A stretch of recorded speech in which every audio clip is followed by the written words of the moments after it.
नमस्कार, तीन खबर सबकी नजर में आप सभी का बहुत स्वागत है। मैं हूं आपके साथ साधना पांडे। आज हम जिन तीन खबरों पर बात करने वाले हैं उनमें पहली खबर एक्टर सैफ अली खान से जुड़े हुए हमले से जुड़ी है। मुंबई पुलिस ने मुख्य आरोपी को थाने से गिरफ्तार कर लिया है। उसकी पहचान मोहम्मद शरीफुल इस्लाम शहजाद के तौर पर हुई है।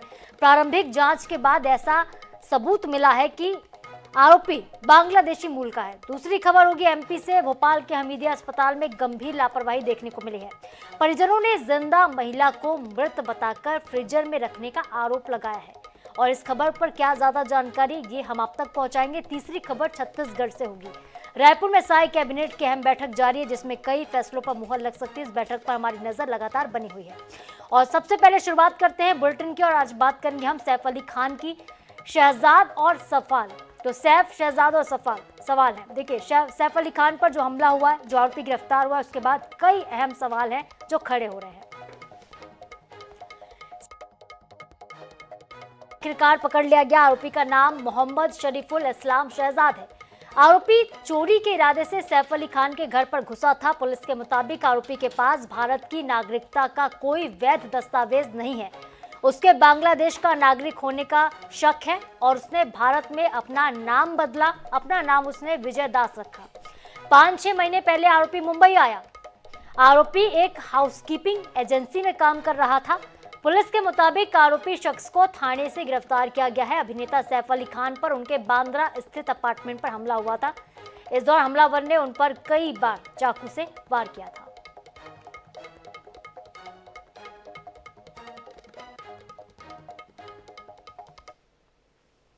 आरोपी का नाम मोहम्मद शरीफुल इस्लाम शहजाद है। मोहम्मद शरीफुल इस्लाम शहजाद, एज 30 इयर्स। अभी तक की इन्वेस्टिगेशन में ये समझ में आया है कि ये आरोपी चोरी के इरादे से उस घर में उसने एंटर किया था और उस समय पर ये इंसिडेंस हुआ था। इस एक्यूज को कोर्ट में पेश किया जाएगा और पुलिस कस्टडी की रिक्वेस्ट की जाएगी और उसके बाद आगे का इन्वेस्टिगेशन किया जाएगा। ये जो आरोपी है, यह आरोपी बांग्लादेशी ओरिजिन का है, ऐसा हमारा डाउट है। इसीलिए इस केस में एप्रोप्रिएट सेक्शंस की वार की गई है। तो आपने सुना मुंबई पुलिस का बयान, जिनका साफ तौर पर यही कहना है कि प्राथमिक तौर पर यह लग रहा है कि आरोपी बांग्लादेश का ही नागरिक है। उसके पास भारत का नागरिक होने के कोई वैध दस्तावेज नहीं मिले हैं। इस खबर पर ज्यादा अपडेट लेते हैं। हमारे साथ मुंबई से सहयोगी अमजद खान जुड़ गए। अमजद, पहला सवाल तो यही है कि ऐसे कौन से सबूत मिले हैं जिसके आधार पर पुलिस को यह लग रहा कि ये आरोपी इंडिया का नहीं है बल्कि बांग्लादेश का है, और सैफ पर हमले का अमजद बांग्लादेश से क्या कनेक्शन हो सकता है? देखिए, पुलिस की थ्योरी जो है लगातार हम 3 दिन से देख रहे हैं कि पुलिस ने अलग अलग थ्योरी जो है वो निकाल के सामने पेश किया। इसके पहले एक सस्पेक्ट को जो भानवा पुलिस स्टेशन में गिरफ्तार किया था, उसके टाइम पे ये कहा गया कि उसकी शक्ल जो है मिलती जुलती है, इसके सस्पेक्ट वो हो सकता है। उसके बाद हमने देखा कि रायपुर मध्य प्रदेश जो है, छत्तीसगढ़ जो है, वो एक टीम जाती है। कल रात पे ही टीम पहुंचती है और वहां पर एक सस्पेक्ट को जो है डिटेन किया जाता है। वहां पर डिटेन करने के बाद उससे पूछताछ होती है और यहाँ से मुंबई पुलिस के लोग चले भी जाते हैं कि ऐसा लगता है कि आरोपी वही होगा। फिर रात में 2-2:30 बजे के करीब ये मामला मालूम पड़ता है कि मुंबई के थाने से एक इलाके को गिरफ्तार किया गया, एक शख्स को गिरफ्तार किया गया है जो बांग्लादेशी नागरिक हो सकता है और कहीं ना कहीं वो सस्पेक्ट है और उसे अरेस्ट भी दिखा दिया गया। तो पुलिस की थ्योरी लगातार हमको चेंज होती हुई नजर आई और पुलिस का जो समीकरण था वो देखने को नजर आ रहा। पुलिस का ये साफ तौर पर कहना है कि वो बांग्लादेशी है। यहाँ पर उसके पास कोई प्रमाण नहीं मिला है और शहजाद की जो नागरिकता है वो बांग्लादेश की हो सकती है। इसके लिए फॉरेन एक्ट जो है वो भी लगाया जाएगा। तो ये तमाम जो थ्योरी है पुलिस की, ये लगातार बदलती जा रही थी। अब देखना ये होगा कि शहजाद के मामले में जब आज कोर्ट के अंदर पेश किया जाएगा, जब रिमांड मिलता है, तो उससे और क्या चीजें निकल के सामने नजर आती है। लेकिन अमजद, पुलिस की थ्योरी ये कहती है कि सिर्फ चोरी के इरादे से आरोपी घुसा था। लेकिन अगर चोरी के इरादे से कोई शख्स पहुंचे, वो धारदार हथियार लेकर जाता है, चलिए ठीक है, ये तो सही है। लेकिन जिस तरीके से आक्रामक होकर उसने सैफ पर हमला किया है, क्या ये थ्योरी से मैच होता है? देखिए अब जो सूत्र बता रहे हैं, पुलिस के जो सूत्र बता रहे हैं कि वो एग्रेसिव हो गया था, वहां पर उसके साथ झड़प हो गई, सैफ अली खान के साथ झड़प हो गई थी, तो वो झड़प के अंदर जो है वो चाकू से उसने हमला किया। देखिए मैं एक चोरी और भी ये समझ में नहीं आ रही कि वो आरोपी जो है, पुलिस का कहना है कि 6 महीना पहले जो है वो मुंबई आया हुआ है। अब कोई शख्स 6 महीना पहले जो है वो मुंबई आता है और 6 महीने के अंदर वो फर्जी डॉक्यूमेंट्स बना लेता है, बिना उसके कोई यहाँ पर जान पहचान वाला ना हो या इसके अंदर कोई और इन्वॉल्वमेंट ना हो, तो ये चीज हो नहीं सकती है। क्योंकि अगर 6 महीना पहले कोई शख्स मुंबई आता है और मुंबई के अंदर तमाम जो दस्तावेज है वो बना लेता है, तो कहीं ना कहीं उसके पास बैकबोन कुछ ना कुछ बॉम्बे में और भी कुछ लोग उसके साथी हो सकते हैं, और भी कुछ लोग उसके साथ हो सकते हैं। क्योंकि 6 महीना पहले आया हुआ शख्स इस तरीके से फर्जी तरीके से कोई भी डॉक्यूमेंट्स बनाना उसके लिए काफी मुश्किल हो सकता है, अगर वो अकेला यहाँ पर है, उसके आगे पीछे कोई नहीं। तो इसके साथ साथ और भी कुछ लोग हो सकते हैं, अगर फर्जी डॉक्यूमेंट्स बनाया गया है तो इसके साथ साथ कोई ना कोई मददगार भी इसका होगा कि फर्जी डॉक्यूमेंट्स में इसकी मदद क्या होगा। तो ये थ्योरी भी नहीं समझ में आ रही कि 6 महीना पहले जो शख्स आया है उसने फर्जी डॉक्यूमेंट्स बना लिया है। लेकिन अमजद देखिए सवाल ये भी उठता है कि चलिए फर्जी डॉक्यूमेंट उसने बना लिया, वो मुंबई में अभी हाल फिलहाल में आया था, 5-6 महीने पहले ही मुंबई पहुंचा था, लेकिन जिस हाउस कीपिंग कंपनी में वो काम करता था, जिनके लिए वो काम करता था, वहां पर वो किस नाम से छुप कर रह रहा था, अपनी पहचान आखिरकार इसने क्यों छिपाई है, इसके पीछे क्या कुछ जानकारी आ रही है? देखिए अभी तक का जो हाउस कीपिंग का जो जिक्र आया है अभी तक का पुलिस की थ्योरी के अंदर, वो हाउस कीपिंग में जो है वो काम कर रहा था। अभी हाउस कीपिंग के वो उधर पे जो अपना नाम है उसने अपना गलत नाम बताया था, तो उसके गलत नाम बताने की क्या मंशा थी और तमाम चीजें जो है पुलिस की इन्वेस्टिगेशन में जो है वो सामने निकल के आएगा जब पुलिस इन्वेस्टिगेशन करेगी। और वो थ्योरी भी अगर पुलिस ने कहा है तो वो थ्योरी भी कहीं ना कहीं जो है वो सामने आएगी। हाउस कीपिंग के अंदर वो कितने लोग थे उसके साथ काम करने वाले, और वो किस जगह पे और किस जगह पे जो है उसने काम किया है, और 6 महीने के अंदर क्या ये पहली चोरी थी कि इसके पहले भी और कहीं इसने जो है वो चोरी को अंजाम दिया हुआ है। ये तमाम जो चीजें हैं वो आने वाले वक्त के अंदर जो पुलिस है वो खुलासा जरूर करेगी। अमजद अगर हम बात करते हैं पुलिस के दावों की, तो मुंबई पुलिस ने सबसे पहले 17 तारीख को एक शख्स को गिरफ्तार किया था जिसका नाम शाहिद था। पहले कहा गया कि शाहिद हमलावर है, लेकिन उसने शाहरुख के घर पर रेकी भी की थी, पहले उसका शाहरुख से कनेक्शन भी जोड़ा जाता है। उसके बाद छत्तीसगढ़ के दुर्ग से गिरफ्तारी होती है 18 तारीख को ही, और उसके बाद देखिए फिर गिरफ्तारी होती है थाने से एक आरोपी की। तो दावे तो लगातार किए जा रहे हैं, लेकिन जो पहले 2 आरोपी गिरफ्तार किए गए संदेह के आधार पर, क्या उनका कोई कनेक्शन नहीं है? और जो इस बार आरोपी गिरफ्तार हुआ है, क्या यही हमलावर है? पुलिस ने इस बात की पुष्टि कर दी अमजद? देखिए अभी तक का कोई भी आरोपी जो है वो गिरफ्तार नहीं हुआ है, वो आरोपी डिटेन हुए हैं, उनको डिटेन करके रखा गया हुआ है। अगर आरोपी गिरफ्तार होते तो कोर्ट में पेश करा जाता, लेकिन इस आरोपी को जो है गिरफ्तार दिखाया है मुंबई पुलिस ने। अभी खार पुलिस स्टेशन में उसको रखा गया है। खार पुलिस स्टेशन से यहाँ से उसको बाबा हॉस्पिटल लेके जाया जाएगा, वहां पर उसका मेडिकल कराया जाएगा। मेडिकल कराने के बाद बांद्रा कोर्ट के अंदर, बांद्रा कोर्ट स्थित के अंदर उसको हाजिर किया जाएगा, और वहां बांद्रा कोर्ट के अंदर पुलिस से जो है रिमांड मांगी जाएगी, और रिमांड मांगने के बाद ही कहीं ना कहीं जो कस्टडी मिलेगी उसके बाद ही पूछताछ में तमाम चीजें निकल के सामने आएगी। अभी तक जो दोनों आरोपी थे उसे डिटेन किया गया था, वो अरेस्ट नहीं थे, लेकिन पहली गिरफ्तारी हम ये कह सकते हैं कि सैफ अली खान मामले में पहली गिरफ्तारी जो है मुंबई पुलिस ने कर ली है, और जो आरोपी को अभी आज जो है वो कोर्ट में पेश करेंगे। तो अमजद क्या ऐसा हो सकता है, चूंकि सैफ अली खान ने, करीना कपूर ने वो मौके पर मौजूद थे, करीना कपूर भी चश्मदीद है इस पूरे हमले की, तो क्या आमना सामना हो सकता है, आरोपी की पहचान करवाई जाए करीना को बुलाकर? वो जो हाउसमेट थी, जो हाउस कीपिंग एजेंसी में ही ये आरोपी भी काम करता था, और जो मेड थी, क्या इसका कनेक्शन हो सकता है? क्या आमने सामने पूछताछ होगी? जी बिल्कुल, इन लोगों की सब आमने सामने बैठ के पूछताछ भी कराई जाएगी, और इसका परेड भी कराया जाएगा, क्योंकि जब परेड होती है तो आरोपी की परेड कराई जाती है। जो अगर विटनेस कहा जाए तो आई विटनेस जो है उसके अंदर मेड जो है वो भी आई विटनेस है, सैफ अली खान भी जो है वो भी आई विटनेस है, जिनके ऊपर हमला हुआ है, मेड के ऊपर हमला हुआ है। तो ये दोनों आई विटनेस को कहीं ना कहीं जो आरोपी के आमने सामने दिखाया जाएगा। अगर आरोपी को वेरीफाई होता है, आरोपी को वेरीफाई कर लिया जाता है, तो कहीं ना कहीं जो केस है वो और मजबूत हो जाएगा। क्योंकि फॉरेंसिक की बात करें तो फॉरेंसिक की जांच जो है ऑलरेडी पहले हो चुकी है, वहां पर फिंगर एक्सपर्ट जो थे, फिंगरप्रिंट्स वगैरह तमाम चीजें जो है वहां पर से कलेक्ट होके गई है, तो तमाम चीजें जो है वो वहां पर की जाएगी, फिंगरप्रिंट्स लिया जाएगा, तमाम चीजें जो है कोर्ट के सामने रखी जाएगी। अब देखना ये होगा कि सैफ अली खान की जो थ्योरी जो पुलिस बता रही है ये कितनी कारगर होती है। बिल्कुल अमजद, इस खबर पर हमारी नजर होगी और आप भी नजर बना के रखिएगा, आपसे हम आगे अपडेट लेते रहेंगे। फिलहाल के लिए बहुत शुक्रिया आपका। तो देखिए, जो पुलिस की थ्योरी है इस पर हमने चर्चा की है। पुलिस ने कहा है कि जो आरोपी पकड़ा गया, इस आरोपी का नाम है शरीफुल इस्लाम शहजाद, इसकी उम्र करीब 30 साल है। ये आरोपी भारत में अवैध तौर पर रह रहा था, अवैध रूप से रहता था। इसके पास कोई भारत के वैध दस्तावेज नहीं है, इसके पास भारत की नागरिकता भी नहीं है। जो साक्ष्य मिले हैं, जो सबूत मिले हैं, एविडेंस यही कहते हैं कि ये आरोपी बांग्लादेश का हो सकता है। ये बांग्लादेशी नागरिक है जो चोरी छिपे तरीके से आज से 5-6 महीने पहले मुंबई आया था।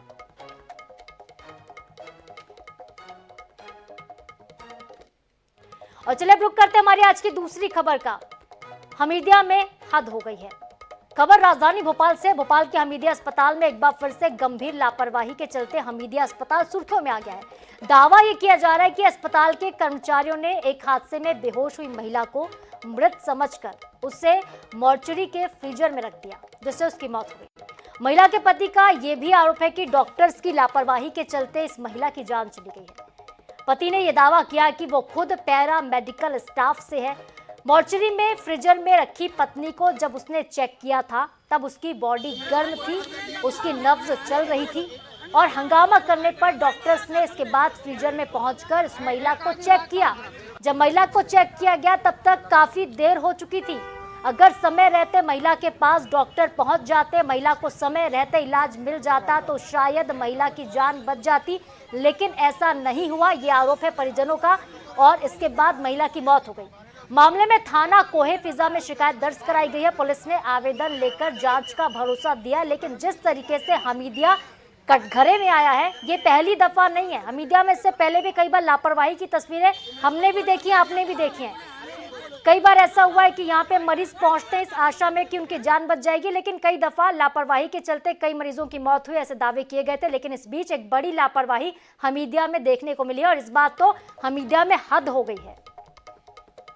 फोन पे सूचना मिली कि बच्चों का एक्सीडेंट हो गया है तो मैं मेरे गांव से आया।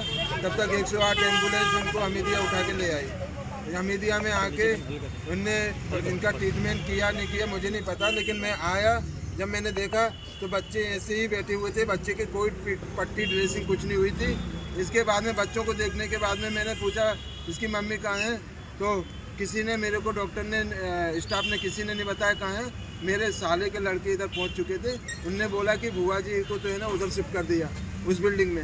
इनको उधर कौन सी बिल्डिंग में शिफ्ट कर दिया, तो जाके उनने बताया कि ये तो मरचुरी है। मरचुरी में वहाँ पे उधर स्टाफ कोई नहीं था। मेरे साले साहब के लड़के ने बताया कि बुआ जी को इस फ्रीजर में रखा है। मैंने फ्रीजर खींच के देखा, मैं एम्स में टेक्नीशियन हूँ, एनेस्थीसिया टेक्नीशियन हैं, उस हिसाब से उस नॉलेज को रखते हुए मैंने देखा उसके कैरोटिड आर्टरी चल रही थी, कैरोटिड आर्टरी धमनी धड़क रही थी हैं। मैंने रोते हुए मैंने उसके सीने पे सिर रखा तो मेरे को हार्ट बीट भी सुनाई दी और वो पूरी बॉडी उसके शरीर गर्म था उस समय। तो जब मैंने फ्रीजर से उसको खींचा तो उसका शरीर गर्म कैसे हो सकता है और आर्टरी कैसे चल सकती है।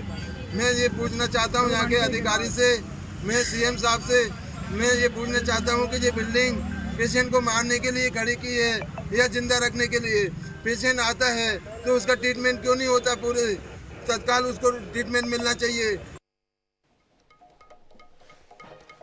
तो देखिए इमरजेंसी गेट पर परिजनों ने हंगामा किया है और आप मृतका के पति को सुन रहे थे जो ये कह रहे हैं कि जब उन्होंने हार्ट बीट सुनी तब हार्ट बीट चल रही थी, दिल की धड़कनें चल रही थी, नब्ज भी चल रही थी और शरीर जो था वो गर्म था। चूंकि फ्रीजर में रखा गया था मृतका को, लेकिन ऐसे में शरीर गर्म कैसे रह सकता है, ये बड़ा सवाल है। जो आरोप लगाया जा रहा है ये बेहद गंभीर है। जिंदा को मृत बताकर फ्रीजर में रखने का ये गंभीर आरोप है। सड़क हादसे में ये महिला घायल हुई थी। दुर्घटना के बाद महिला को अस्पताल लेकर पहुंचे थे परिजन।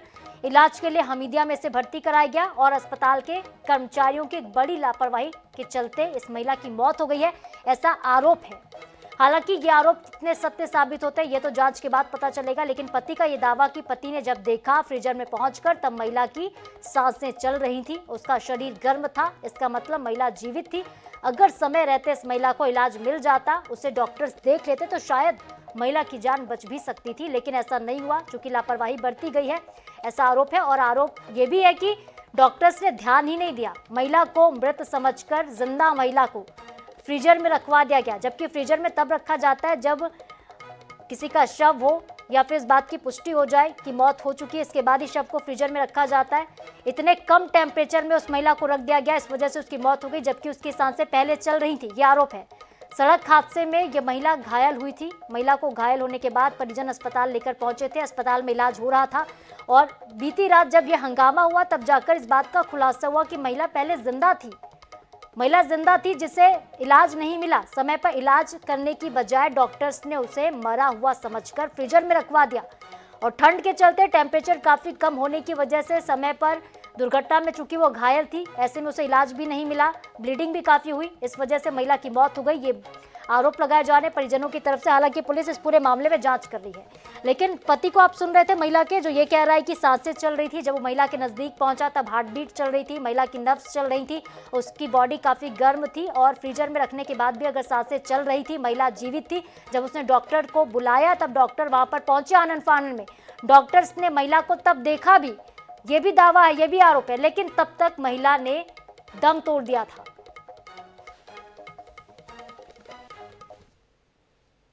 मेरे को फोन पे सूचना मिली कि बच्चों का एक्सीडेंट हो गया है, तो मैं मेरे गांव से आया। तब तक 108 एम्बुलेंस उनको हमीदिया उठा के ले आई। हमीदिया में आके उनने इनका ट्रीटमेंट किया नहीं किया मुझे नहीं पता, लेकिन मैं आया। जब मैंने देखा तो बच्चे ऐसे ही बैठे हुए थे, बच्चे के कोई पट्टी ड्रेसिंग कुछ नहीं हुई थी। इसके बाद में बच्चों को देखने के बाद में मैंने पूछा इसकी मम्मी कहाँ है, तो किसी ने मेरे को डॉक्टर ने स्टाफ ने किसी ने नहीं बताया कहाँ है। मेरे साले के लड़के इधर पहुंच चुके थे, उनने बोला कि बुआ जी को तो है ना उधर शिफ्ट कर दिया उस बिल्डिंग में। इनको उधर कौन सी बिल्डिंग में शिफ्ट कर दिया, तुम जाके उनने बताया कि ये तुम इनके ये तो मरचुरी है। मरचुरी में वहाँ पे उधर स्टाफ कोई नहीं था। मेरे साले साहब के लड़के ने बताया कि बुआ जी को इस फ्रीजर में रखा है। मैंने फ्रीजर खींच के देखा, मैं एम्स में टेक्नीशियन हूँ, एनेस्थीसिया टेक्नीशियन हैं। उस हिसाब से उस नॉलेज को रखते हुए मैंने देखा उसके कैरोटिड आर्टरी चल रही थी, कैरोटिड आर्टरी धमनी धड़क रही थी हैं। मैंने रोते हुए मैंने उसके सीने पे सिर रखा तो मेरे को हार्ट बीट भी सुनाई दी और वो पूरी बॉडी उसके शरीर गर्म था उस समय। तो जब मैंने फ्रीजर से उसको खींचा तो उसका शरीर गर्म कैसे हो सकता है और आर्टरी कैसे चल सकती है। मैं ये पूछना चाहता हूँ यहाँ के अधिकारी से, मैं सीएम साहब से मैं ये पूछना चाहता हूँ कि ये बिल्डिंग पेशेंट को मारने के लिए खड़ी की है या जिंदा रखने के लिए। पेशेंट आता है तो उसका ट्रीटमेंट क्यों नहीं होता, पूरे तत्काल उसको ट्रीटमेंट मिलना चाहिए। तो ये देखिए मध्य प्रदेश का सबसे बड़ा सरकारी अस्पताल है हमीदिया अस्पताल।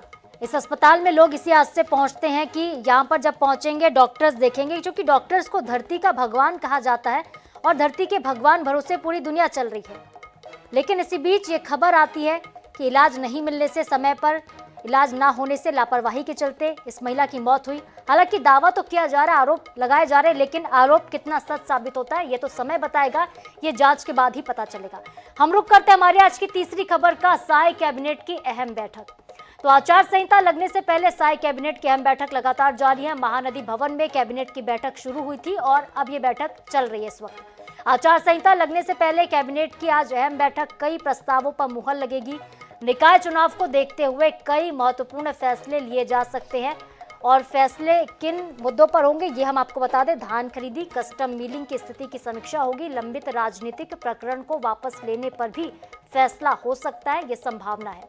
सीएम विष्णुदेव साय की अध्यक्षता में ये बैठक लगातार जारी है। बैठक की तस्वीरें भी हम आपको दिखा रहे हैं। सभी 11 कैबिनेट के मंत्री और मुख्यमंत्री विष्णुदेव साय इस बैठक में शामिल है। महानदी भवन में ये कैबिनेट बैठक आयोजित की गई रविवार को। आज पहली बार मंत्रालय खुला हुआ है।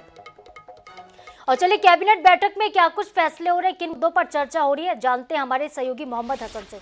हसन, बैठक का क्या एजेंडा, चूंकि आचार संहिता कभी भी लग सकती है, कौन से वो अहम फैसले, कौन से वो अहम प्रस्ताव हैं जो आज की बैठक में पास होंगे? हसन।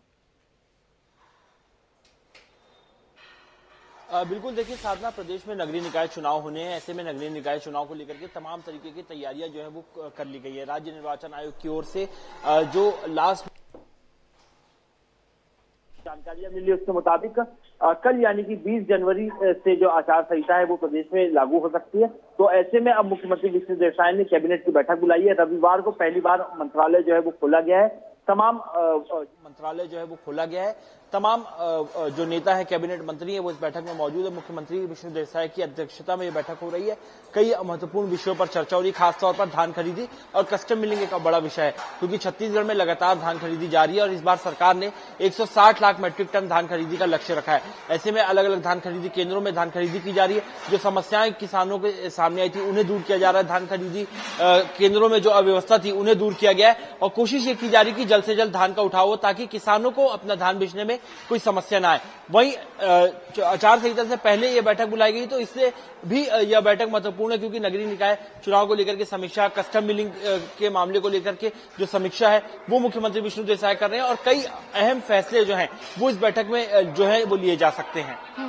हसन, क्या महतारियों को लेकर कोई खुशखबरी आ सकती, क्योंकि जिन महिलाओं ने अब तक आवेदन नहीं किया है, जिनके फॉर्म अब तक नहीं भरे गए, क्या नए सिरे से फॉर्म भरवाए जाएंगे? क्या इस विषय पर कैबिनेट में चर्चा हो सकती है? संभावना है? बिल्कुल, देखिए निश्चित रूप से छत्तीसगढ़ महतारी वंदन योजना सरकार की काफी महत्वपूर्ण योजनाओं में से एक है, जिसके तहत हर माह महिलाओं के खाते में 1,000 रुपए ट्रांसफर किए जा रहे हैं। अब तक 60 लाख से ज्यादा महिलाओं का रजिस्टर वंदन की किस्त लगातार जारी है। ऐसे में जिन जिन संभागों में दिक्कत आ रही है महतारियों को योजना से जुड़ने में, उस पर भी जो है वो चर्चा की जा रही है। मुख्यमंत्री विष्णुदेव साय ने तमाम अधिकारियों को आवश्यक दिशा निर्देश दिए कि किसी भी प्रकार के की अव्यवस्था न हो, जांच लगातार चलती रहे और जिन लोगों का रजिस्ट्रेशन नहीं हुआ उन्हें भी रजिस्टर करके उनके खाते में भी बैंक में जो महतारी वंदन की राशि है वो कहीं ना कहीं ट्रांसफर हो सके, इसको लेकर के भी आवश्यक दिशा निर्देश जरूर यहाँ पर कैबिनेट की बैठक में दे सकते हैं। कितना वक्त हो चुका है कैबिनेट की बैठक शुरू हुए हसन, और कब तक की बैठक चलने वाली है? क्या कुछ अपडेट मिल रहा है? अब बिल्कुल, देखिए बैठक को शुरू हुए करीब 1.25 घंटे का समय बीत चुका है। मुख्यमंत्री लगातार सभी कैबिनेट मंत्रियों से चर्चा कर रहे हैं, अलग अलग प्रस्तावों पर बातचीत चल रही है, चर्चा हो रही है कि आगे आने वाले समय में और किस प्रकार से विकास के कार्य करने, जनता की मूलभूत सुविधाओं के लिए किस प्रकार से काम करना है, क्योंकि नगरीय निकाय चुनाव का भी समय है। ऐसे में तैयारियां चुनाव की और जो भी लंबित प्रकरण है उन्हें जल्द से जल्द सुलझाया जाए, चाहे कानून व्यवस्था की बात हो या प्रदेश में स्वास्थ्य व्यवस्था की बात हो, शिक्षा की व्यवस्था की बात हो। तो आने वाले समय में स्वास्थ्य और शिक्षा, इन दोनों क्षेत्रों से जुड़े कई बड़े अहम फैसले जो है वो इस बैठक के माध्यम से जरूर लिए जा सकते हैं। बिल्कुल, और ये बैठक आज इसलिए भी बेहद अहम हो जाती है क्योंकि आचार संहिता लगने वाली है। आचार संहिता लगने के बाद कोई भी बड़ा फैसला सरकार नहीं ले पाएगी। ऐसे में आज फैसलों पर हमारी नजर होगी, क्या कुछ कैबिनेट में मंथन होता है इस पर भी हमारी नजर होगी। बहुत शुक्रिया आपका हसन, फिलहाल के लिए तमाम अपडेट्स के लिए। तो आपको एक बार फिर से बता दें कि कई अहम प्रस्ताव आज पास होने वाले हैं। साई कैबिनेट की अहम बैठक जारी है और आज पहली बार रविवार को मंत्रालय खुला है, रविवार को बैठक बुलाई गई। अमूमन बुधवार को बैठक होती है साई कैबिनेट की, ज्यादातर बैठकें बुधवार के दिन ही की गई हैं, लेकिन आज पहली बार रविवार को बैठक बुलाई गई और कई अहम प्रस्ताव जो है वो मंजूर किए जाने। बैठक लगातार जारी है। आचार संहिता से पहले ये आखिरी बैठक साई कैबिनेट की हो सकती है।